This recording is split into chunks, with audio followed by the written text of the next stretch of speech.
London കോയക്കളിൽ Arif ഹുസൈനെ കോയമാർ പഞ്ഞിക്കിട്ടു എന്ന് പറയുന്നത് സാറിൻ്റെ നിരീക്ഷണമാണ്. ഞാനത് ഫേസ്ബുക്കിൽ കണ്ടു. പിന്നെ ഇസ്ലാമിക മതസാഹിത്യത്തിൽ ഉള്ള എന്നാൽ ഇസ്ലാമിസ്റ്റ് രാജ്യങ്ങളിലും അനുബന്ധ സദസ്സുകളിലുമൊക്കെ യാതൊരുവിധ എതിർപ്പോടും കൂടി ഇല്ലാതെ അംഗീകരിക്കുന്ന ഒരു കാര്യമാണ് ആരിഫ് ഹുസൈൻ പറഞ്ഞത്. അത് ഖുറാനിലുണ്ട് എന്ന് പറഞ്ഞതാണ്, ഖുറാനിലല്ല ഉള്ളത്, മദ്ഹബുകളിലാണ്. Doesn't make any difference. ഇപ്പോൾ ആ സോഴ്സ് പറഞ്ഞത് തെറ്റിപ്പോയി.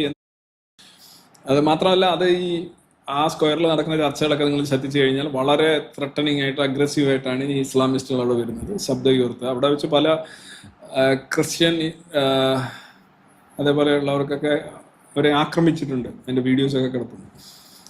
പിന്നെ ഒരാൾ സംസാരിക്കുന്നു, ചുറ്റും കൂടി നിന്ന് ആളുകൾ വലിയ ശബ്ദം ഉണ്ടാക്കിയിട്ട് ഒച്ച ഉണ്ടാക്കിയിട്ട് സംസാരിക്കുന്നു. What is this? അതിനകത്ത് എന്താണ് ഡിബേറ്റ്? എന്നിട്ട് അവൻ ചോദിക്കും, നിങ്ങൾ BJP കാരനാണോ, നിങ്ങൾ ബേബി കില്ലറിനെ അനുകൂലിക്കുന്നതാണോ? ഇങ്ങനെയൊക്കെയുള്ള കുറേ ചോദ്യങ്ങൾ ചോദിക്കും. ഇതിനെയാണോ ഡിബേറ്റ്, സംവാദം എന്ന് പറയുന്നത്? ഒന്നുമല്ല. ഇത് വെറും ഈ മതവെറിയിൽ അടിസ്ഥാനപ്പെട്ടിട്ടുള്ള അഗ്രഷനാണ്. ഈ അഗ്രഷൻ കൊണ്ട് ആളുകളെ, വിമർശകരെ എല്ലാം നിശബ്ദരാക്കാനായിട്ടുള്ള ശ്രമമാണ്. ഇത് പല രീതിയിൽ പലയിടങ്ങളിൽ നടക്കുന്നു എന്നേ ഉള്ളൂ. എന്തായാലും സംഗതിയൊക്കെ ഉള്ളതാണ്. ആരിഫ് ഹുസൈൻ പറഞ്ഞതിലൊന്നും ഒരു തെറ്റുമില്ല. Source okay, ഖുറാനിലില്ല. ഖുറാനാണോ ഈ മതം റൺ ചെയ്യുന്നത്? തന്നെ ബേസിക്കലി ഹദീസ് വെച്ചാണ്. പിന്നെ ഖുറാനും ഒട്ടും ഭേദമല്ല, അതിനകത്തും ഉണ്ട് എന്ന് തന്നെ ഇന്ന് പല ആളുകളും ഇൻഡയറക്റ്റായിട്ട് ഇതേ കാര്യം പറയുന്നുണ്ട് എന്ന് വ്യക്തമാക്കിയിട്ടുണ്ട്. അതുകൊണ്ട് അതിനകത്തൊന്നുമില്ല. പിന്നെ ഇസ്ലാമിസ്റ്റുകൾ ഇരവാദം, ഭീകരവാദം,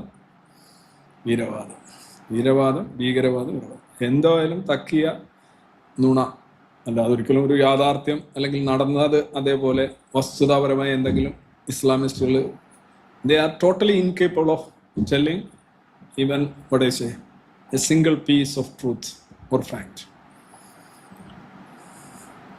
നുണയുടെ മേൽ പടുത്തുയർത്തിരിക്കുന്ന സെറ്റപ്പ് അല്ല അത്. എല്ലാ മതങ്ങളും അത് തന്നെ. ഇസ്ലാം പർട്ടിക്കുലർ ഏറ്റവും കൂടുതൽ ബഹളം ഉണ്ടാക്കുന്ന ഇസ്ലാമാണ്. അപ്പം ആ നുണയുടെ തീവ്രതകൾ, വൈകാരികമായ തീവ്രത, അടിമത്തം അത് കൂടുതലായിരിക്കും. അതിൻ്റെ ഒരു ഇതായിട്ടായിരിക്കും അവരെവിടെയെങ്കിലും ഏതെങ്കിലും ഡിബേറ്റിൽ പോയിട്ട് അവർക്ക് തെറ്റുപറ്റിയതായിട്ടോ അല്ലെങ്കിൽ അവർ വിതിൻ ഇൻവേർട്ടർ തോറ്റതായിട്ടോ അവർ കരുതിയിട്ടുണ്ടോ, പറഞ്ഞിട്ടുണ്ടോ, പ്രചരിപ്പിച്ചിട്ടുണ്ടോ? ഏതെങ്കിലും മതവിശ്വാസി പറഞ്ഞിട്ടുണ്ടോ? ഇല്ല. ഞാനാണ് എൻ്റെ 10-30 ഡിബേറ്റുകളിൽ അല്ലാതെ പബ്ലിക്കായിട്ട് ഡിബേറ്റുകളിൽ പോയിട്ടുണ്ട്. ഞാൻ ഇന്നേ വരെ ഒരു ഡിബേറ്റിൽ ഞാൻ പച്ച തൊട്ടിട്ടില്ല. According to this religious estimates അവർക്ക് അങ്ങനെയൊന്നുമില്ല. അവർ ബേസിക്കലി അതൊരു ഇമോഷണലാണ് മൊത്തത്തിൽ. നമ്മൾ വളരെ പരമദയനീയം എന്ന് കാണുന്ന ഡിബേറ്റേഴ്സ്, പരമദയനീയം എന്ന് നമ്മുടെ ഉള്ളിൽ തോന്നും. ഞാനുമായിട്ട് ഡിബേറ്റ് ചെയ്ത ഒരാളെ കുറിച്ച് അങ്ങനെ പറഞ്ഞിട്ടില്ല. പക്ഷെ നമുക്കൊരു പലപ്പോഴെ കുറിച്ചൊരു എസ്റ്റിമേറ്റ് ഉണ്ടാവുമായിരിക്കും. പക്ഷെ അവരൊക്കെ വന്ന് പറയൂ, ഞങ്ങൾ തേച്ചൊട്ടിച്ചു, വലിച്ചു കീറി, ഭിത്തിയിലൊട്ടിച്ചു, തേഞ്ഞു, പിന്നെ കുറേ വാക്കുകളൊക്കെ ഉണ്ട്, പുതിയ വാക്കുകളുമല്ല. ഞാനത് അത്ര സഭ്യമല്ലാത്തതുകൊണ്ട് ഞാൻ അത് ഉച്ചരിക്കുന്നില്ല. അപ്പം അതിൻ്റെ ഒരു റിപ്പീറ്റ് മാത്രമാണ് ആരിഫ് ഹുസൈൻ ചെയ്തത്. വളരെ നന്നായി, 100-ൽ 100 മാർക്ക്. കണ്ടിന്യൂ. എനിക്കത് മാത്രമാണ് പറയാൻ.